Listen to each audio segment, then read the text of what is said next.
क्रीड़ा एवं युवक सेवा संचालनालय महाराष्ट्र राज्य पुणे और जिला क्रीड़ा परिषद समिति रायगढ़ द्वारा राज्य स्तरीय शालेय हैंडबॉल 2011-12 का आयोजन सोमवार को कर्नाला स्पोर्ट्स एकेडमी पनवेल में किया गया था, जिसका उद्घाटन विधायक विवेक पाटिल के हाथों किया गया।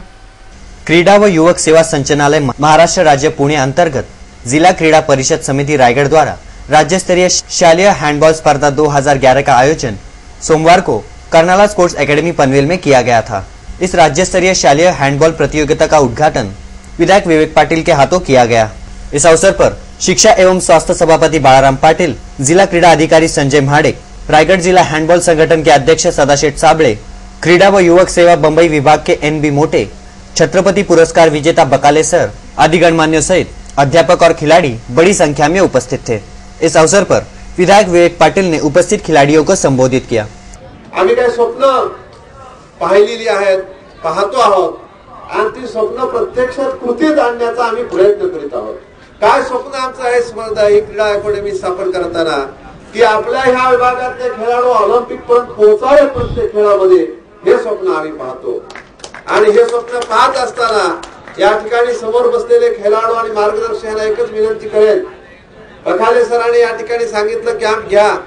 आपल्या हँडबॉल स्पर्धेतनं ज्या विद्यार्थी जे स्वप्न बघत असतील का नाही मी भरपूर मेहनत करेन, मी कष्ट घेईन आणि ऑलिम्पिक पर्यंत पोहोचेन, अशी जे कोणी स्वप्न बघणारे किंवा मेहनत करणारे खेळाडू आहेत त्यांच्यासाठी कर्नाला स्पोर्ट्स अकादमी सगळ्या प्रकारचं सहकार्य केल्याशिवाय ठेवणार नाही, ही ग्वाही मी या ठिकाणी या निमित्तानं आपल्याला देतो। आम्ही हे सारे प्रयत्न करत असताना आम्ही एक लक्षात गोष्ट आलेली आहे, केवळ रायगड जिल्ह्यापुरता किंवा पनवेल पुरता विचार करून एवढे पुढच्या खेळाडू जाणार नाहीत, तर आपलं कार्यक्षेत्र आता हळूहळू राज्याच्या लेवलचं करावं लागेल, ही गोष्ट आमच्या ध्यानात आलेली आहे। आणि म्हणून त्या दृष्टिकोनातून आपल्या अनेक खेळ आहेत, पण त्यातला आपला आजचा जो हँडबॉलचा स्पर्धेचा खेळ आहे यासाठी आम्ही एक स्वतंत्र चांगला अत्याधुनिक ग्राउंड, जे ऑलिम्पिक मध्ये अशा प्रकारचं ग्राउंड लागतं, कारण आपल्या मुलांना सुद्धा आतापासून ऑलिम्पिक लेवलच्याच ग्राउंडवर खेळण्याची आपण त्या ठिकाणी सवय ठेवली पाहिजे। तर अशा प्रकारचं ग्राउंड देखील येत्या 3-4 महिन्यामध्ये आम्ही या अकॅडमीमध्ये हँडबॉल स्पर्धेसाठी स्वतंत्र तयार करणार आहोत, त्याचा देखील फायदा या ठिकाणी आपण घ्यावा आणि त्या दृष्टिकोनातून आपण निश्चितपणे पुढे जावं, अशी माझी आपल्याला विनंती आहे। और शिक्षा एवं स्वास्थ्य सभापति बाळाराम पाटिल ने भी उपस्थितियों को संबोधित किया।